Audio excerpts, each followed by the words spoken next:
if you notice what was missing from the debate last night, there was no question about America's involvement with Saudi Arabia and the war they're waging on Yemen. None. We talked about the concerns of Aleppo. We talked about the humanitarian crisis, but zero questions whatsoever about what's happening in Yemen. And more importantly, not just what's happening in Yemen, but America's involvement in war crimes. Today, the UN Secretary General has called into question.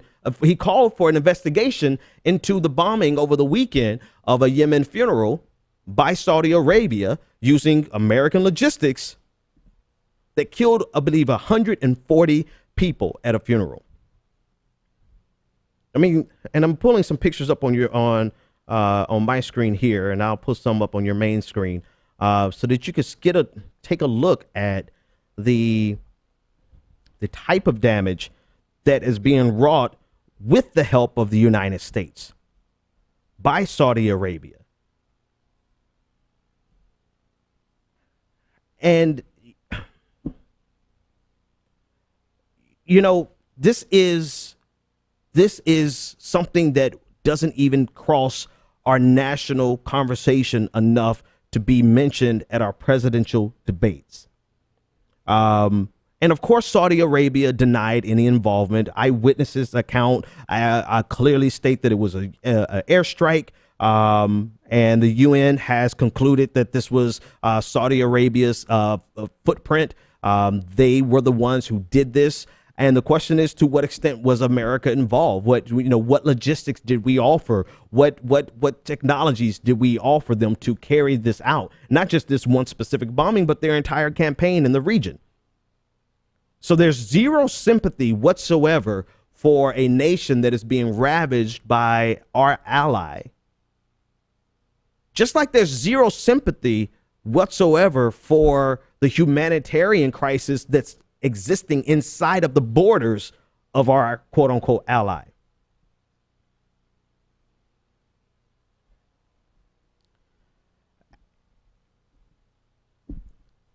I mean, at some point, and last week, John Kerry called for war crimes investigation in Syria of Russia and Syria for the crimes in Aleppo. Okay, that's fair game, right? But now, because we won't repudiate and disengage from our quote unquote ally, we're allowing our quote unquote ally to drag us into the exact same type of war crimes. Now, at this funeral, the funeral was for a top leader. I want to pull this. So it was 140 people. And the funeral was for a top leader, and I thought they listed his name, but they don't. Right. So there was for a top leader in the Houthi rebel movement. So at that funeral was a litany of leadership from the rebellion. So for Saudi Arabia to deny it in the first place is pretty disingenuous, because the people they killed were top leaders in the rebellion. So, who magically hit this funeral for Saudi Arabia and conveniently wiped out all of these leaders that in one place at one time? If Saudi Arabia didn't, I mean, seriously, who? But anyway, so the point is this, right? America's involvement in this conflict directly, especially with this example, directly puts us in the same category as Russia's involvement in Syria. It just simply a question of who we view as our ally and who is not our ally. That's it. And so what's acceptable and what's okay and what's politically viable or acceptable is whatever happens to someone who we are not friendly with, so long as it's done by somebody we are friendly with. It reminds me, it goes back to the the same story where here we go, Saudi Arabia again, right? The JASTA, the ability for U.S. citizens to sue Saudi Arabia for 9/11 or any nation that's involved in terrorism funding, or they did not do what was necessary to stop terrorism, right? So this legislation passes and everyone loses their minds because now we're talking about the sovereign immunity, of violating the sovereign immunity of nations. And we're concerned because that could make America vulnerable in our sovereign immunity.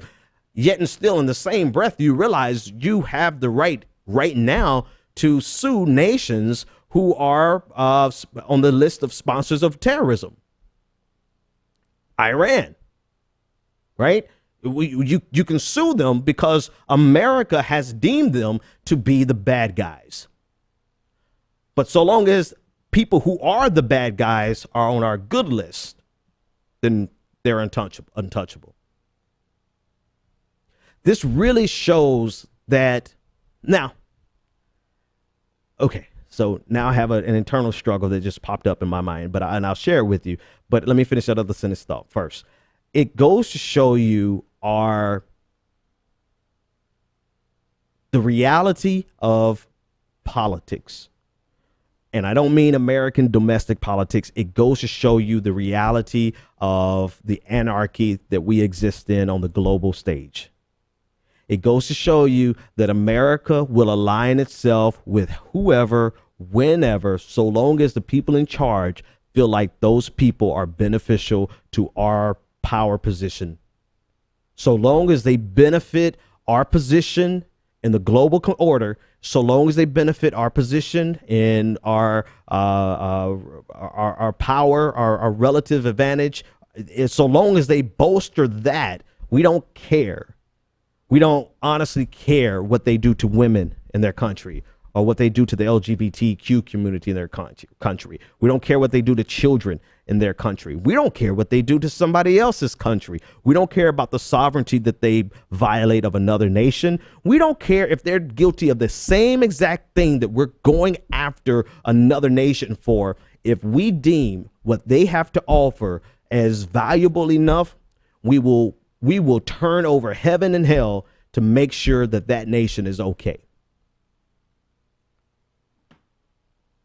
And as much as I just outlined that as a bad thing, because it is, the reality of it is that's an international order phenomenon. That's how it goes on the international stage. That's how it goes. We will make alliances where we want to make alliances, no matter how bad that nation is. If we deem it necessary to our national security, we'll do it. And we've demonstrated that throughout history. We will make bedfellows with the most repugnant nations to the point where we are indistinguishable, right? We say America's good and all that kind of stuff. Yeah. America's only good when we feel like it's in our best interest to be good.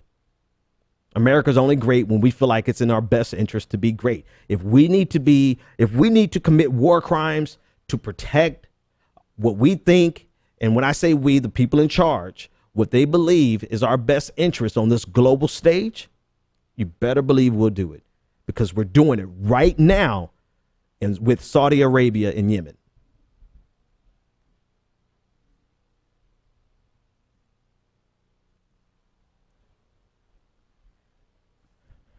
That's what it is. And again, it does go back to either we are going to be engaged in the international community, which we obviously are. We don't really have a choice, or we're not. Because as soon as we get engaged on that international stage, it becomes a shit show. I don't have the words for it, but it becomes, here's the thing. And this is a question I'll pose to you, because I think you, just from the amount of labor it's taken for me to even discuss this, I think you understand where I'm coming from. I want to know where you're coming from. Do you think that there is a moral, I don't care how you define moral, religious or otherwise, I don't care. You're just whatever. Is there a moral and noble method of engaging on the international stage? Do you believe that will protect our borders. Because everything that we do, somebody is going to draw it back to a national interest, that this is why we must maintain this alliance that makes no moral sense, makes no sense in terms of who America thinks we are. It makes no sense for us to maintain this relationship with a nation like Saudi Arabia. But our national interest. So do you think, and not only do you think, don't just say yes, but describe how in the comment section. I want you to describe how. How do you propose we engage in this global anarchy in a way that you feel is consistent with your progressive values? And this is a question that I actually asked of Jill Stein, right? Because we go underneath this assumption that just because people say things that are good, they're going to be able to accomplish things that are good. And I've yet to see her answer this.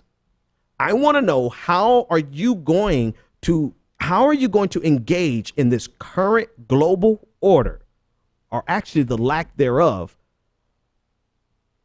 without carrying yourself in the same manner as President Obama, who espoused the same exact ideas that she has in many ways, give or take a few things, right? I want to know, if you're going to drone, if you're not going to drone ever, then what's your solution for the regions that we're using droning to suppress terrorist organizations, or to suppress whoever we decide we need to suppress, right? I'm not going to sugarcoat it and make it seem that what we're doing is noble. However, I don't think we should sugarcoat it and make it seem like what we're doing is completely unnecessary and we can just 100% withdraw. And a lot of people can't answer that. They can tell you what's wrong, but they can't tell you how to fix it with their progressive solutions. So don't tell me what's wrong, right? We all know what's wrong. Tell me how we fix it and maintain your sense of more progressive morals, or whatever you want to call it. Even if you don't want to use the word, I don't care what you call it, your sense of values. How do you fix all of these different problems while not losing your soul to the same thing that ate President Obama's soul?